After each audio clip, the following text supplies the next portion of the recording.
Assalamualaikum warahmatullahi wabarakatuh.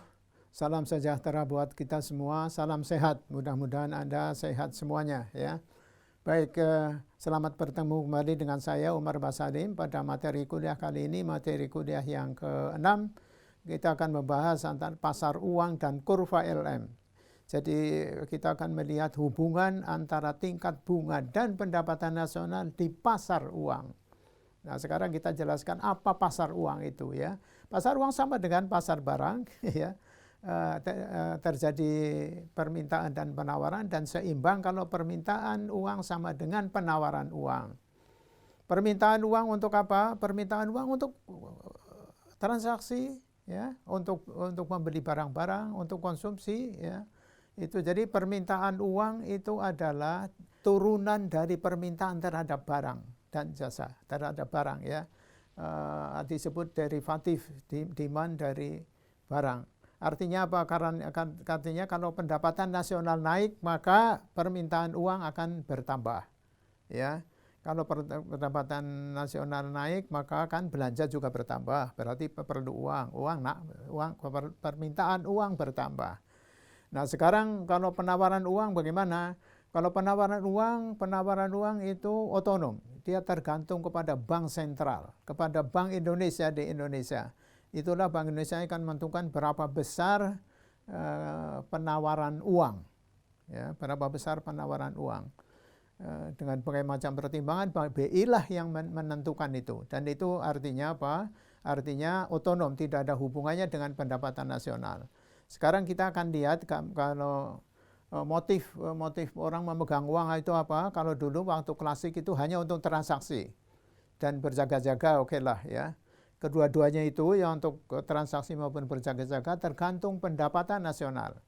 Makin besar pendapatan nasional, makin besar permintaan uang untuk transaksi dan untuk berjaga-jaga. Dan kemudian Keynes menambahkan motif memegang uang yang berikutnya itu adalah untuk spekulasi. Spekulasi artinya begini, kalau tingkat bunga tinggi, ya, orang akan lebih memilih mendepositokan uangnya untuk memperoleh bunga tinggi, pendapatan banyak. Tapi kalau tingkat bunganya rendah, maka dia punya pilihan untuk membeli surat-surat berharga di pasar uang dengan harapan memperoleh nilai lebih daripada kalau dia mendepositokan uangnya atau memegang uangnya. Oke? Nah, kalau yang ini, yang motif spekulasi itu tergantung dari tingkat bunga tadi. Ya, oke lah. Sekarang gambar dari mengapa gambarnya adalah seperti ini. Ini motif memegang uang yang saya jelaskan tadi. Ya, jadi yang untuk berjaga-jaga dan transaksi itu tergantung pada pendapatan nasional. Tapi kalau yang untuk spekulasi tergantung dari tingkat bunga.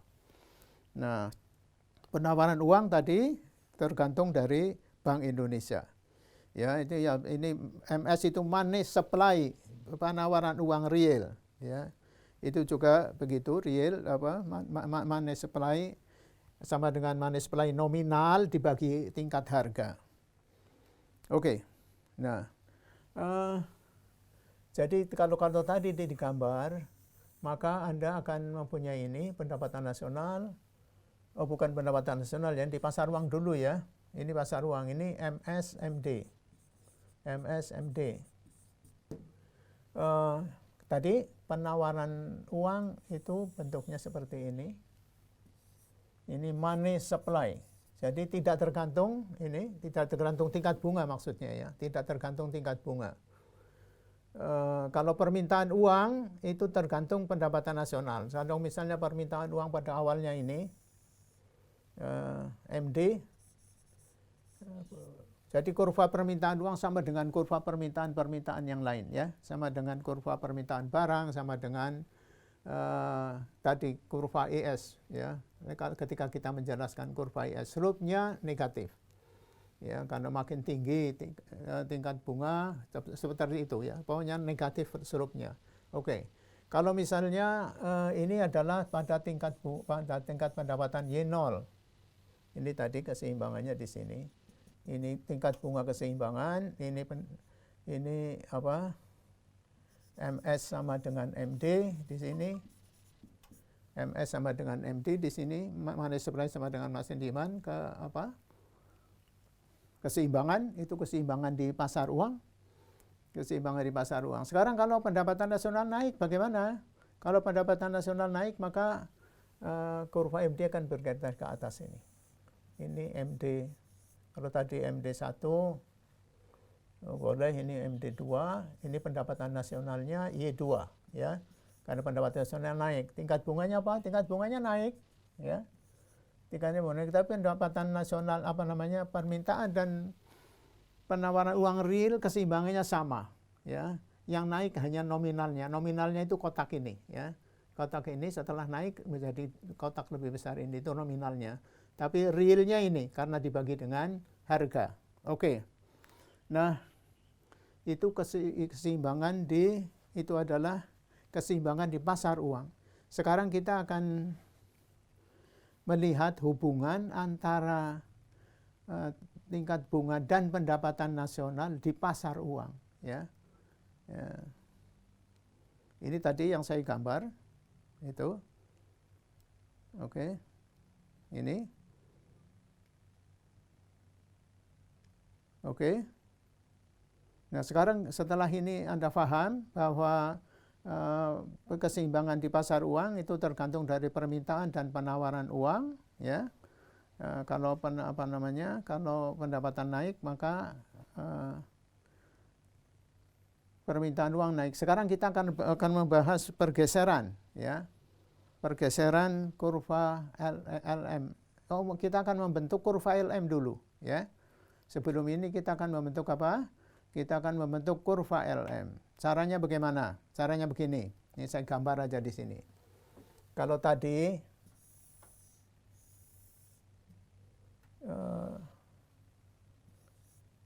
ini MS, gambar saya kurang bagus, tapi nanti akan ada gambar yang bagus di sana ya.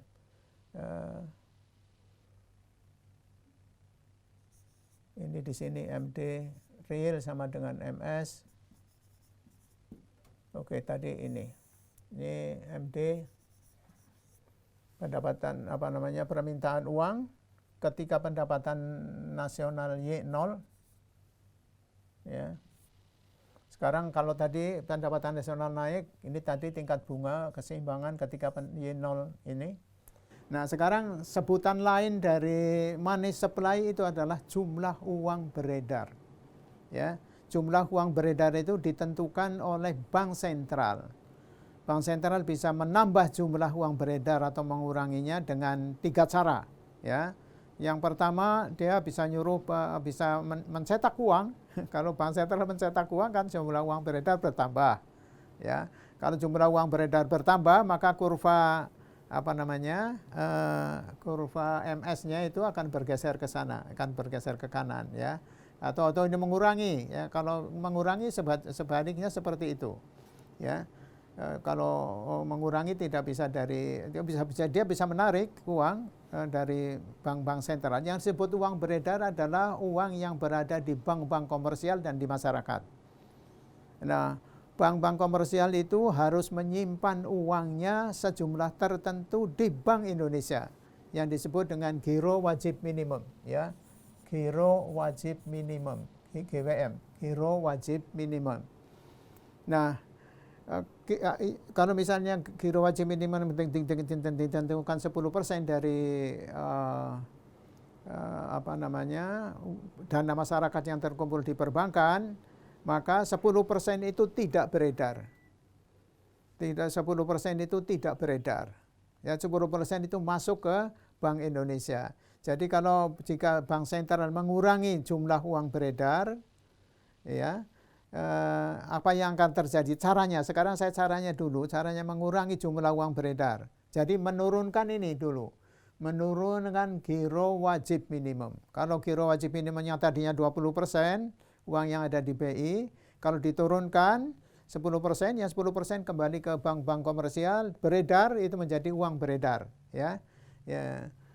itu dia itu menambah gitu. Tapi kalau dia mengurangi jumlah uang beredar, dia naikkan kehidupan wajib minimum itu. Kalau tadinya 10%, dia naikkan menjadi 20%, ya, menjadi 20%, maka jumlah uang beredar akan berkurang 10%. Dan sebaliknya, ada satu cara lagi, yaitu dengan menaikkan dan menurunkan bunga diskonto. Bunga diskonto karena Bank Indonesia, Bank Sentral adalah bankers bank. Jadi bank-bank komersial yang uangnya tidak dipinjamkan ke masyarakat, dia disimpan di BI. Itu kalau tingkat bunganya tinggi, ya maka jumlah uang beredar akan berkurang, masuk ke BI, dan sebaliknya seperti ini tadi. Oke.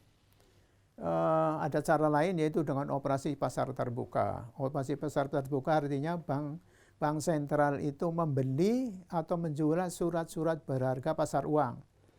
Ya, kalau Bank Indonesia membeli surat-surat berharga, maka dia mengeluarkan uang. Ya, kalau dia membeli, kan bank sentral itu mengeluarkan uang. Uang yang keluar dari BI itu menjadi jumlah uang beredar.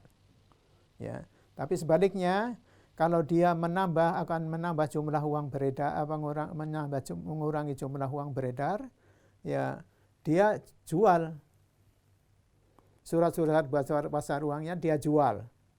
Kalau dia jual, maka uang yang dari masyarakat, dari bank komersial masuk ke BI, itu mengurangi jumlah uang beredar. Ya, itu 3 cara untuk mengurangi dan menambah jumlah uang beredar. Dan itu juga yang disebut dengan kebijakan moneter. Ya, nanti kita tahu itu kebijakan moneter seperti itu. Ada 3 cara itu. Kalau tadi kalau di waktu kita bicarakan kurva IS, itu kebijakan fiskal itu isinya adalah G dan pajak. Kalau kurva kebijakan moneter isinya ini, ya, 3 hal tadi yang terkait dengan jumlah uang beredar.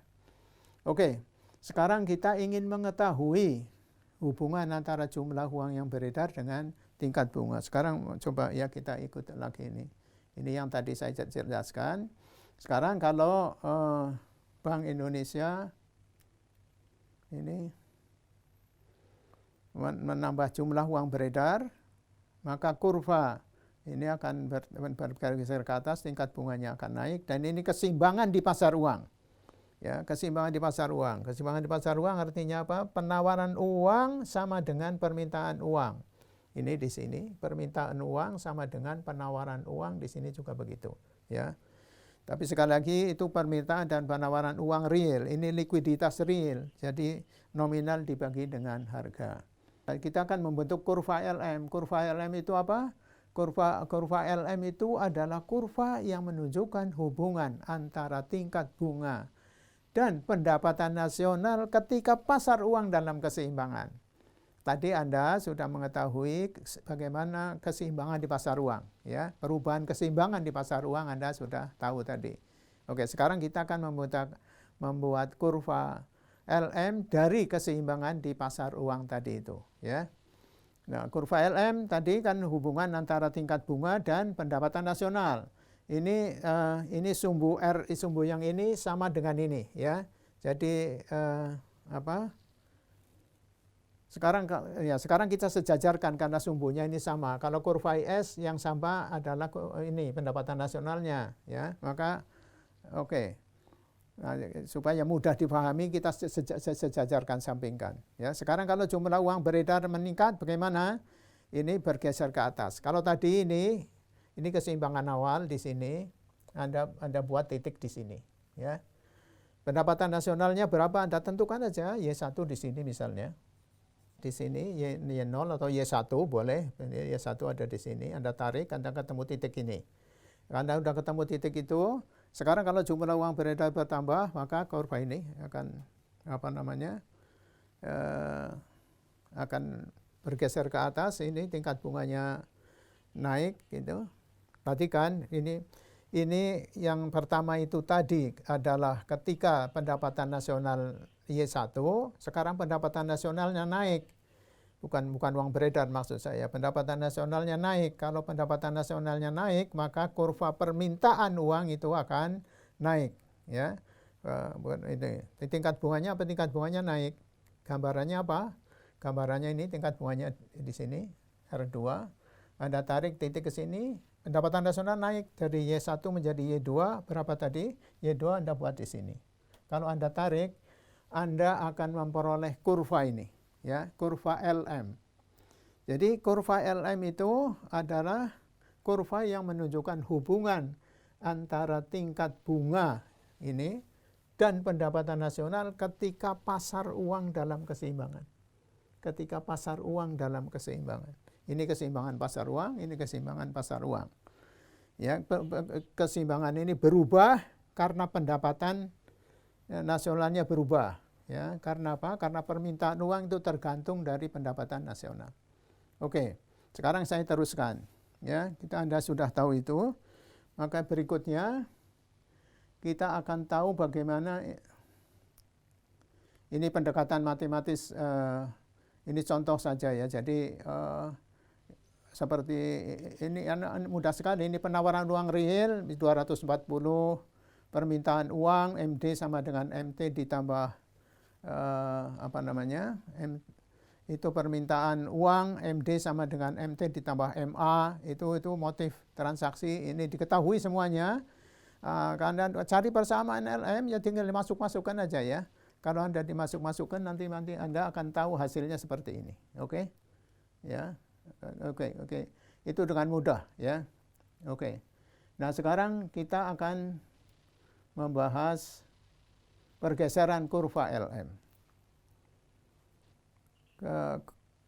Kurva LM tadi sudah saya sebutkan, kurva LM, kurva yang menunjukkan antara hubungan tingkat bunga dan pendapatan nasional ketika pasar uang dalam keseimbangan. Kalau keseimbangan di pasar uang berubah, maka keseimbangan kurva LM-nya berubah. Oke.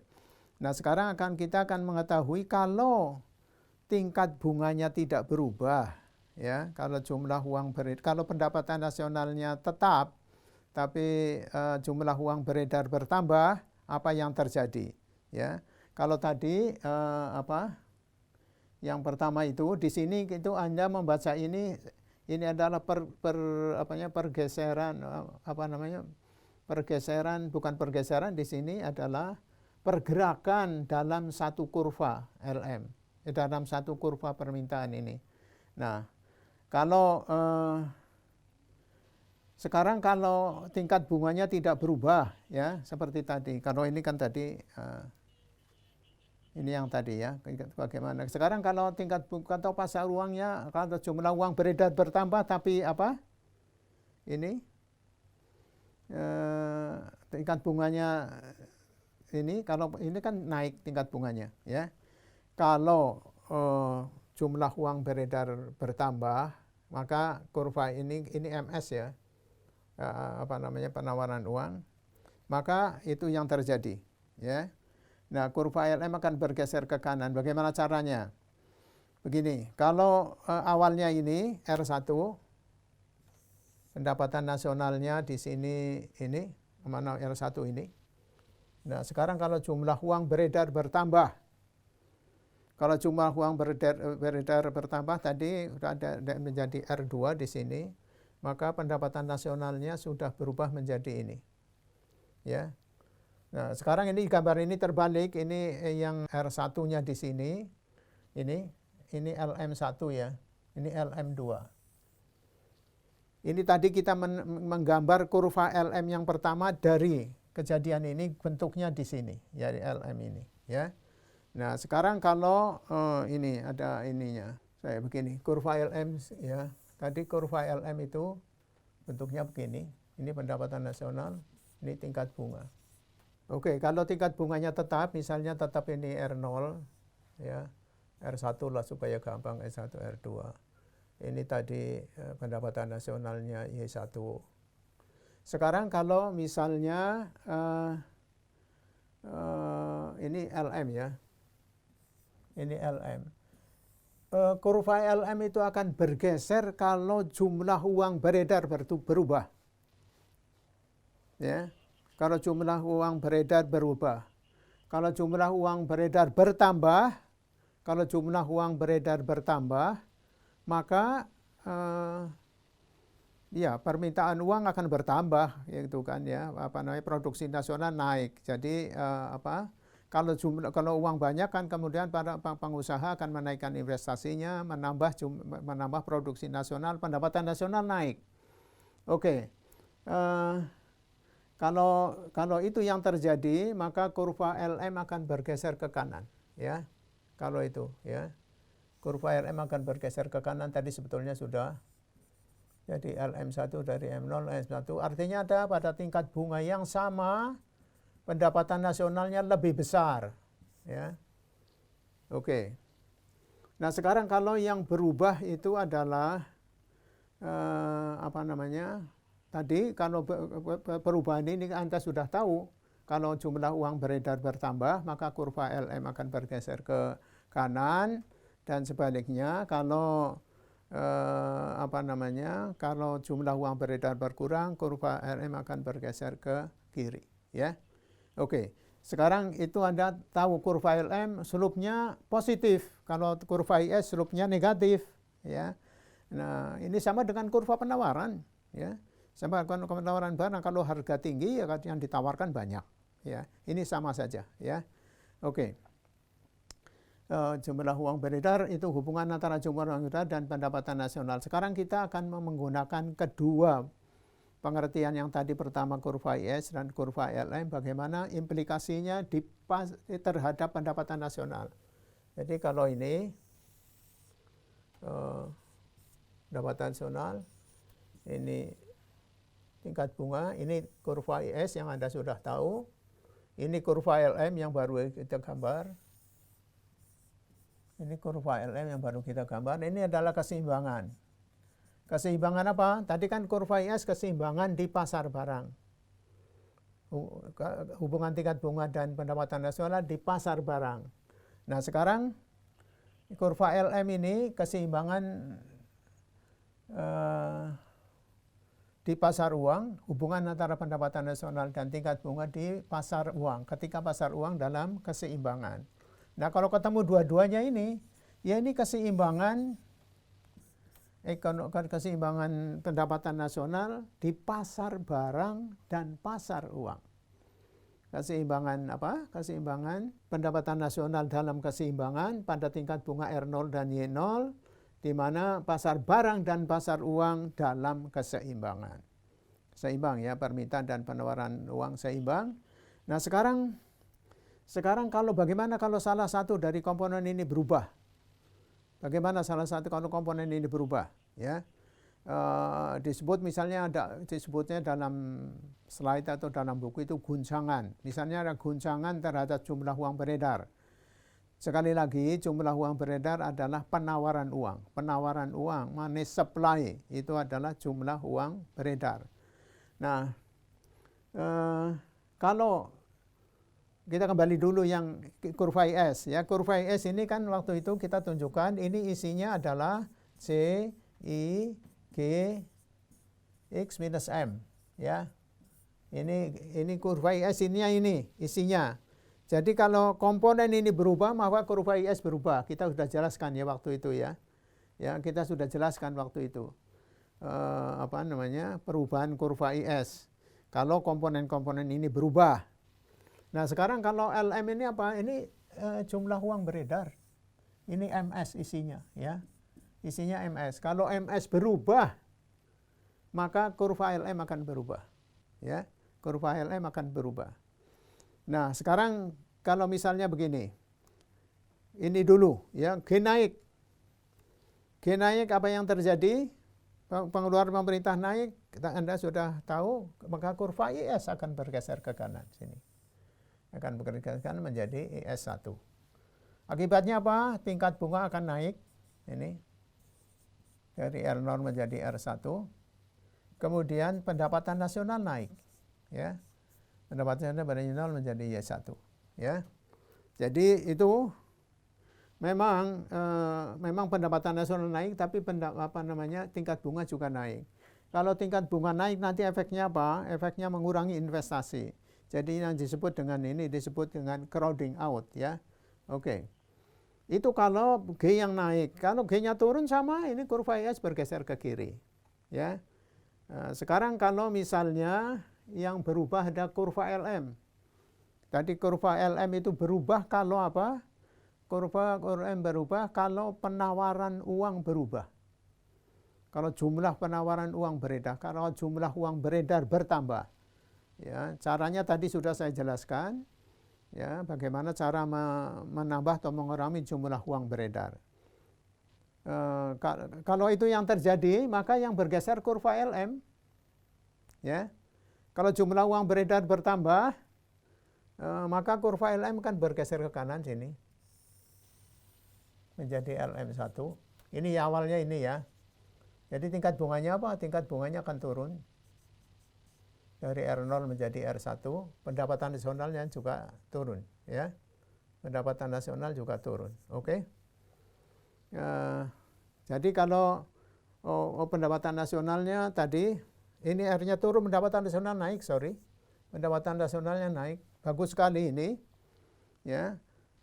Kalau ini ada dempet sih gambar saya kurang bagus, tapi pertemuan dengan ini dengan kurva LM yang baru itu membentuk pendapatan nasional yang baru, pendapatan nasional keseimbangan yang baru.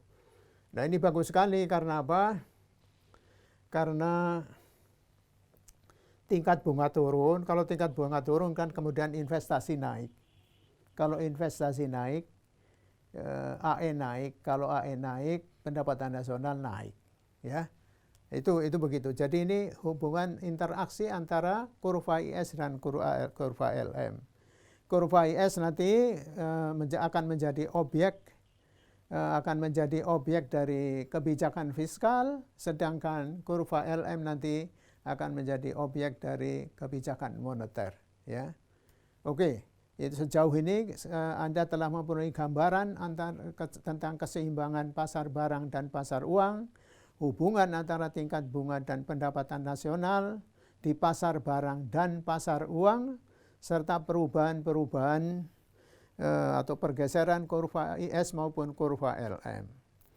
Mudah-mudahan penjelasan ini memberikan pemahaman yang lebih dalam kepada Anda atau penjelasan yang lebih luas daripada sebelumnya, dan mudah-mudahan ini bermanfaat ya, karena ini mudah sekali, karena ini real ya kan. Anda tahulah kalau tingkat bunga naik pasti investasi akan turun, ya.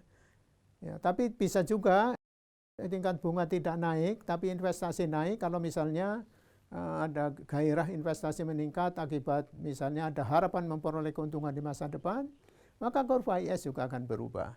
Demikian juga kurva LM. Kurva LM berubah kalau jumlah uang beredar bertambah, ya, dan akan membentuk tingkat bunga tertentu. Dan itu bergeser, ya. Itu dan bergeser kalau ada perubahan terhadap penawaran uang.